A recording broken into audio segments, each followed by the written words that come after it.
नमस्कार। आज़ादी का अमृत महोत्सव, भारत के महान स्वतंत्रता सेनानियों की संक्षिप्त जीवनियाँ। महाराष्ट्र राज्य शिक्षक महामंडल और सातारा जिला हिंदी अध्यापक मंडल के संयुक्त तत्वावधान में चली इस प्रेरक और ज्ञानवर्धक श्रृंखला में मैं सौ उज्ज्वला जनार्दन मोरे विठामाता विद्यालय कराड़ आपका स्वागत करती हूँ। हमारे पितामह श्रीमान ताका सूर्यवंशी सर जी के मार्गदर्शन में चली इस श्रृंखला में आपका तहे दिल से स्वागत है।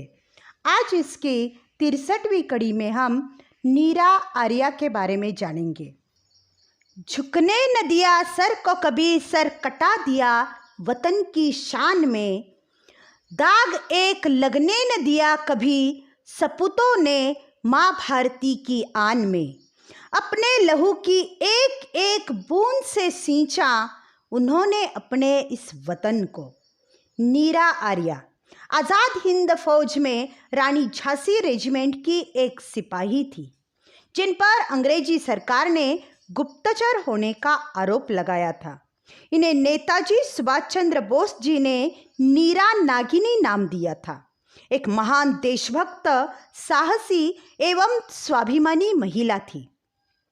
ब्रिटिश सरकार ने इन्हें पति की हत्या के आरोप में काले पानी की सजा दी थी, जहां इन्हें घोर यातनाएं दी गई। आज़ादी के बाद इन्होंने फूल बेचकर जीवन यापन किया, लेकिन कोई भी सरकारी सहायता या पेंशन स्वीकार नहीं की थी। देश के लिए सर्वस्व न्योछावर करने वाले गुमनाम स्वतंत्रता सेनानियों में बहुत सी वीरांगनाएं थी। ऐसी ही एक वीरांगना नीरा आर्या उत्तर प्रदेश के बागपत जिले में से खेकड़ा गांव में 5 मार्च 1902 को जन्मी। नीरा आर्या जब 8 वर्ष की थी तब महामारी के चलते उनकी माता लक्ष्मी देवी और पिता महावीर का देहांत हो गया था।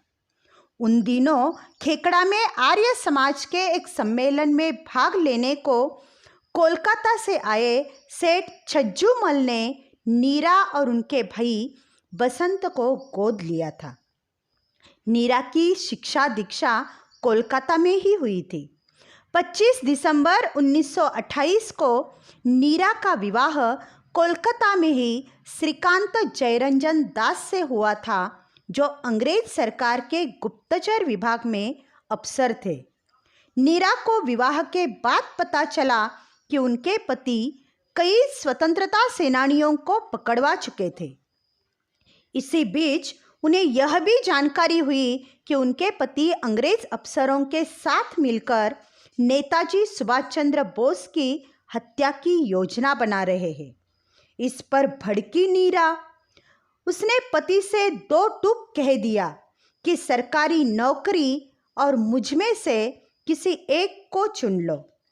पति ने जब सरकारी नौकरी को चुना तो उसी क्षण नीरा आर्य ने ससुराल छोड़ दिया। इसके बाद वह दिल्ली के शाहदरा में अपने धर्मपिता आचार्य चतुरसेन के पास आ गई।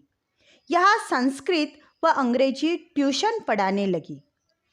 रामसिंह नामक परिचित से मिलने पर जानकारी हुई कि सिंगापुर में आज़ाद हिंद फौज में भर्ती होने जा रही है। उसने भी आग्रह किया कि वे भी आज़ाद हिंद फौज में भर्ती होना चाहती है। वह सिंगापुर पहुंची और आज़ाद हिंद फौज की रानी झांसी रेजिमेंट में भर्ती हो गई। यहाँ उन्होंने सैन्य प्रशिक्षण प्राप्त किया।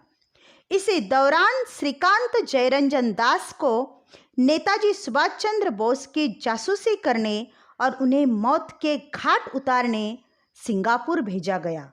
वो वहां पहुंच चुका था। अवसर पाकर श्रीकांत जयरंजन दास ने नेताजी को मारने के लिए गोलियां दागी तो वो गोलियां नेताजी के ड्राइवर को जा लगी।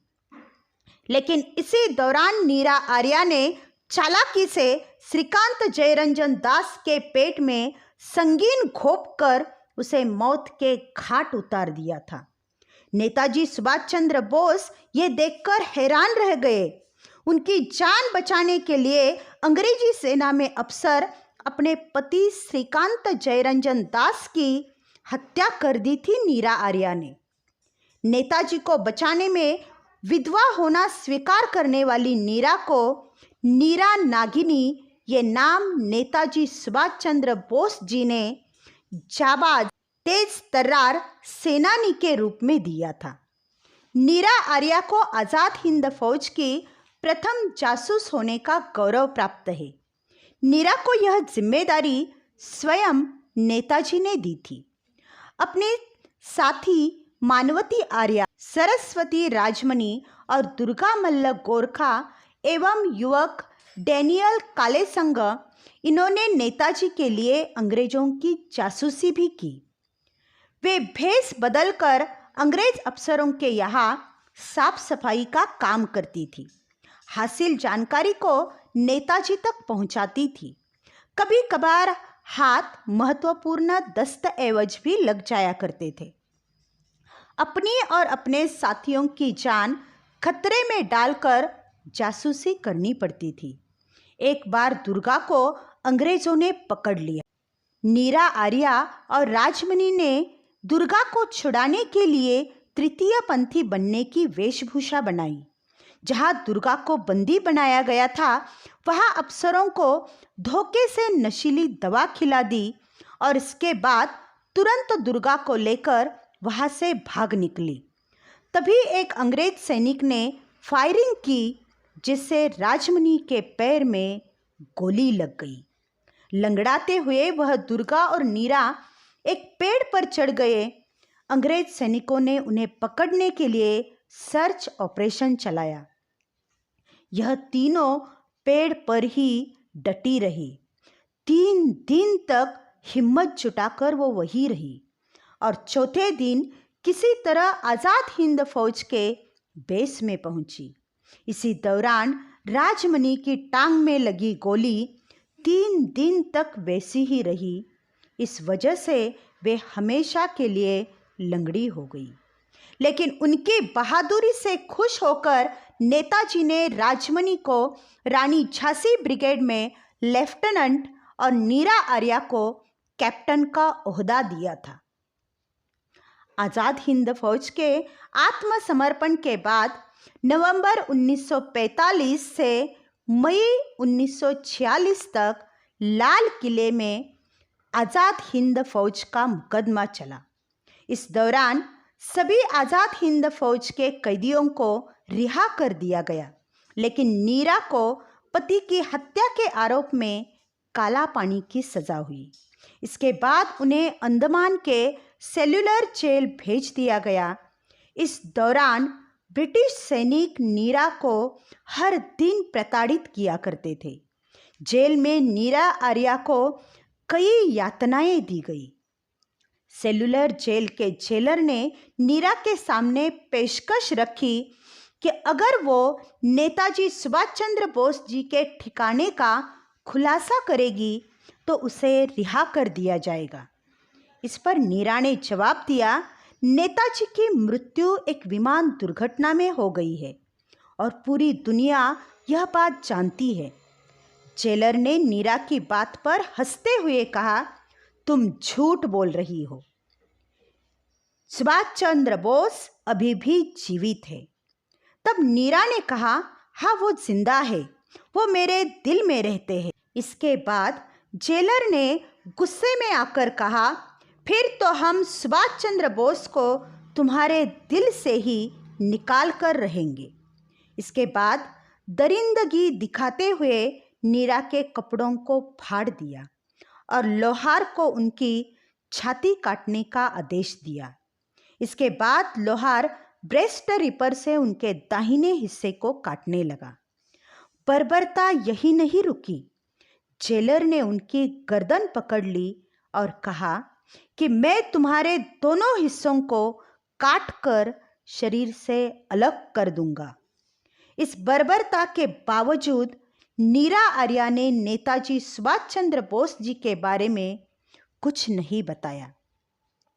आज़ादी के बाद वे रिहा हो गई और वे हैदराबाद पहुंची। यहाँ पर फलकनुमा इलाके में फूल बेचकर जीवन यापन करने लगी। आगे बीमारी के चलते 26 जुलाई 1998 को उनका निधन हो गया। नीरा आर्या ने आज़ादी के बाद भी केवल फूल बेचकर जीवन यापन किया, लेकिन कोई भी सरकारी सहायता या पेंशन का स्वीकार नहीं किया। ऐसी महान स्वतंत्रता सेनानी को हमारे कोटि कोटि प्रणाम। जय हिंद।